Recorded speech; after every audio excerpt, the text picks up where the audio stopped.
bienvenue sur Hashtag Protestant 2.0. Je suis heureuse de vous retrouver en ce vendredi le 15 janvier. On est à Mittesheim, sous la neige, un peu comme tout le monde ce matin. Alors je voudrais partager avec vous justement un passage de la Bible dans le Nouveau Testament, dans l'évangile de Jean.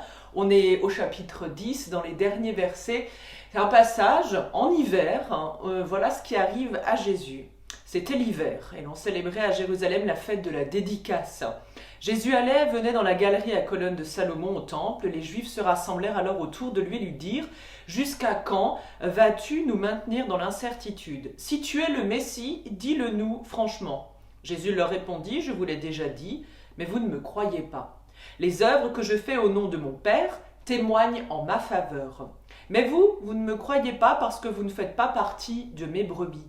Mes brebis écoutent ma voix, je les connais et elles me suivent. Je leur donne la vie éternelle, elles ne seront jamais perdues, et personne ne les arrachera de ma main.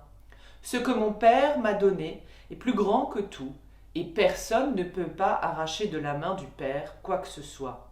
Le Père et moi, nous sommes un. » Les Juifs ramassèrent de nouveau des pierres pour les jeter contre lui. Jésus leur dit alors « Je vous ai fait voir beaucoup d'œuvres bonnes de la part du Père. Pour laquelle de ces œuvres voulez-vous me tuer à coups de pierre ?»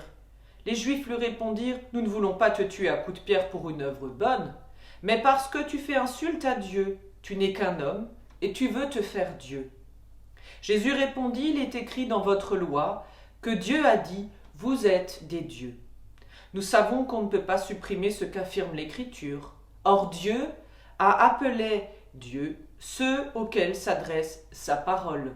Et moi, le Père m'a choisi et envoyé dans le monde. Comment donc pouvez-vous dire que je fais insulte à Dieu, parce que j'ai déclaré que je suis le Fils de Dieu ?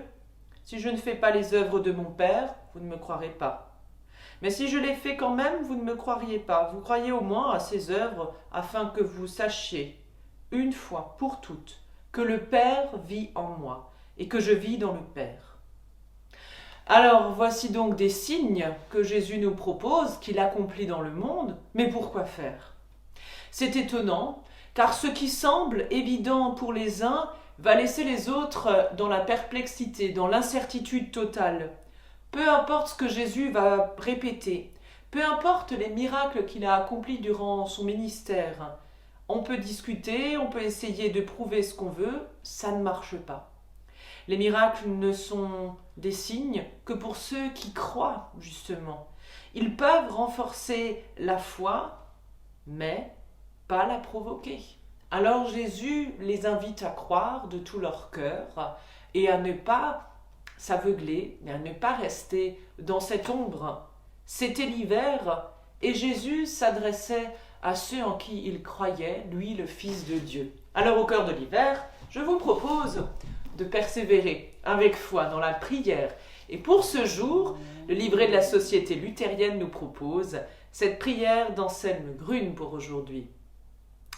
Dieu de bonté, ouvre mes oreilles, que je perçoive ta parole, que je l'entende avec mon cœur et que je ne m'en laisse transformer. Oui, ouvre ma bouche afin que je puisse te louer et chanter tout ce que tu as fait. Par ton Esprit Saint, rends-moi capable de redresser et d'encourager, que mes paroles soient justement des paroles créatrices de relations. Qu'elles soient des paroles de guérison, des paroles de consolation. Qu'elles libèrent, réconcilient. Qu'elles soient des paroles capables de révéler des horizons neufs, de faire s'entrouvrir le ciel et de permettre à tous de saisir combien leur vie est précieuse et unique. Amen. Je vous souhaite une super belle journée sous la neige. Alors à demain pour la prière du petit-déj. Rendez-vous dimanche à 11h en vidéo avec un temps de culte live. Je vous dis donc à plus.